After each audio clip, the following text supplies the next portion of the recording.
So I had this feeling that I wanted to tell you something that has been on my mind. And it's something that happened to me a few years ago in 2009. In 2009, I was asked to go to Colombia in South America, and at the time I was living in Scotland. And I was going to Colombia to work with displaced refugees.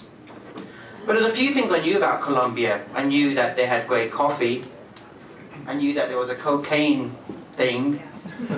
I knew there was some violence. And I heard about Shakira. But this is what I knew about Colombia. I didn't know really much about the country. But when I went to Colombia, yes, there were 3 million displaced refugees. Julia, can I get you guys to sit? Thanks. In Colombia, there are 3 million displaced refugees according to the UN Refugee Agency. I worked in Cartagena, in Bogota, Ibagué, Villarriba, many different places. And then communities started to invite me into their home. I got to meet Uncle David, Miriam. I got to share my stories. I got to listen to theirs. And then I went back home to Scotland. It was summertime in Scotland. And more than 3 million people were displacing themselves to Glastonbury or Tea in the Park, music festivals across Britain, or were hooked on Wimbledon. I went to one music festival and I could see everyone having a great time, drinking fair trade tea, taking lines of cocaine, and talking about how great our country was. And it made me think about how every line of cocaine was fueling a war back into the place I just come from, and how it all interconnected. But particularly on this idea that there's no such thing as fair trade cocaine, because that line of cocaine was fueling that war where Atticus come from and affecting the people I just been working with. So I ended up writing a response to that. I just took down my notebook and wrote all these ideas, and I came out with this. I call it No Such Thing as Fair Trade Cocaine. White lines and choices are going through my brain. But the hypocrisy of it drives me insane. Harmless fun or bullets from a gun. In Colombia, 3 million children live in a slum. White lines, choices, 40 quid a gram. Contradictions and contrasts, his choices are slam. Pablo Escobar, was he the man? More convincing than that yank, Uncle Sam. They both want you, it's a bloody joke. Sam points his finger, Pablo deals coke. Paradoxes expose and parallels unfold. But the truth of the matter is that the truth is untold. Living in a bubble of champagne and trouble. The coca blood, bodies found in the mud, an exclusive club, USA and Britain, the cocaine hub, putting trade justice and people, rich nations to the test. It's been a European hippie crack fest. The poor get vexed, the uppers indulging cocaine sex. Across the UK, it's been a middle class spree, cocaine and chamomile with fair trade tea.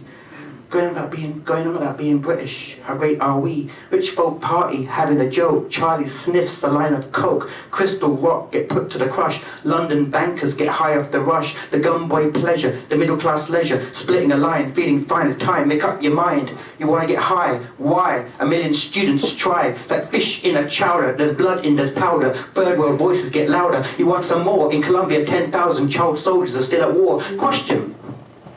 Who exactly, though, is violating humanitarian law? Oxford professors do lines in the loo while indigenous Indians are staging a coup. Ignorance, bliss, look, there it goes. Narcotic dreams, up your nose. The human rights dampened, the violations rampant, the kidnapping and killing. The cities are filling. Organized crime, just a sign of the time. The coca spice, the pimper's paradise. Crockett and Tubbs, Miami Vice. We're meddling and Medellin, the bark, a prophet in the powder killer. The cocaine gorilla, she rose up at 20, lying in bed.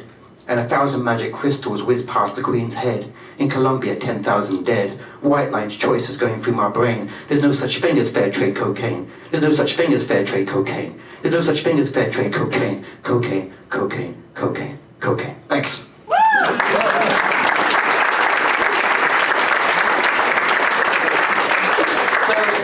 it brings up, Annie and I talked a little bit about that, just throwing that in, and the different ways in which we can tell a story. We can use stories to persuade. I had an intention when I wrote that, because I saw so many people taking lines of cocaine in my home country, and it was a cool thing to do, but it was affecting a war and fueling a war in another part of the world. No, I didn't write a journal, I didn't write in an academic journal about it. I wrote a slam piece to perform at Edinburgh Festival, and I go to festivals where people are taking lines of cocaine. I'll wear my kilt, and I'll do it on 34th Street, New York City.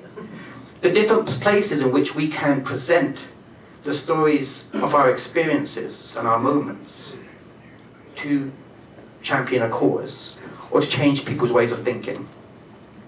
But also thinking about the various different ways in which story is presented in different forms. Remember that slam poetry or the spoken word resonates with young people, millions of young people across the world. It's also a very accessible form in which a young person can tell and start to learn, to shape and make sense of a personal story. There are many other examples I can offer. For example, the chip on my shoulder when I was interrogated by Glasgow police. And rather getting angry, I decided to write a poem. When I performed that piece, I asked if there's any interrogation officers in the audience, because this one's for you. So there's many different ways in which we can do it.